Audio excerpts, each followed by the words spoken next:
Biləsuvarın kənd təsərrüfatında uzun illərdir mövcud olan qədim suvarma ənənələri indi öz yerini yeni bir texnoloji mərhələyə verir. Pivot suvarma sisteminə keçid texniki yeniliyi ilə yanaşı, əkinçilik mədəniyyətinə və bol məhsuldarlığa yön verən ciddi bir aqroinfrastruktur addımdır.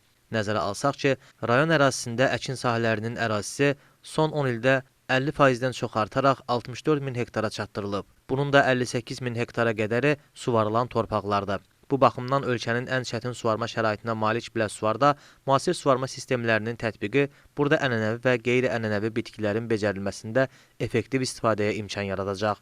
Lidnov Agro MMC Agroparkında yeni istifadəyə verilən İspan modeli olan 17 ədəd pivot qurğusu təsərrüfatın 1000 hektara yaxın torpaq sahəsinin bir dəfə suvarılmasını əhatə edəcək. Artıq bir toxunuşla 1000 hektara yaxın əkin sahəsinin suvarılması mümkün olacaq. Yeni texnologiyanın özəlliklərindən danışan mütəxəssislərin sözlərinə görə əkin sahəsində quraşdırılan müasir pivot suvarma sistemləri təxminən 1000 hektara yaxın sahəni 14 saata suvarılmasının mümkün olacağını qeyd edirlər. Bununla əlaqədar artıq ərazidə gördüyümüz kimi təxminən 160 min kubmetrlik su həcmi olan süni gölün yaradılması da başa çatıb və bu da gələcəkdə texnologiyanın davamlı su təminatında böyük rol oynayacaq.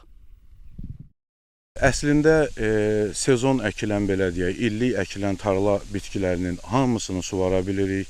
Hətta bu daha hündür pivotlarla biz müəyyən bağları da suvara bilirik, ağacları da suvara bilirik.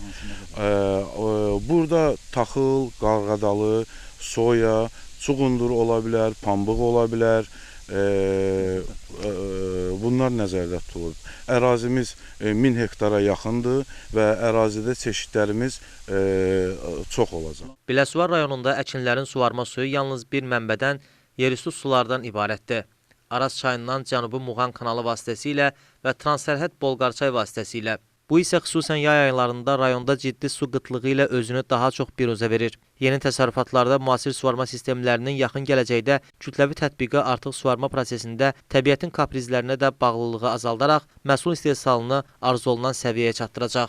Hal-hazırda ölkəmizdə bu su probleminin aradan qaldırılması üçün su ehtiyatlarından səmərəli istifadəyə dair milli strategiya qəbul olunmuşdur və 3 mərhələdə həyata keçiriləcək bu milli strategiya bütünlüklə Respublika ərazisində aparılan əkin sahələrində su ehtiyatlarından səmərəli istifadə üçün bir yol göstərir. Biləsuvar rayonunda da bununla bağlı son illərdə xeyli işlər görülmüşdür. Onu da qeyd etmək yerinə düşərdi ki, əgər 2021-ci ildə bizim əkin sahələrimizin pivotla əhatə olunan əkin sahələrimizin ərazisi 5000 hektara yaxın təşkil edirsə, 2024-cü ildə 2025-ci ilin ilk məlumatına görə bu ərazilərin sahəsi 6500 hektara qədər artmışdır. Qeyd edək ki, müasir suvarma sistemləri istifadə edən təsərrüfatlarda əkinə görə subsidiya adi suvarma aparılan əkinlərə nisbətən daha çox müəyyənləşdirilib.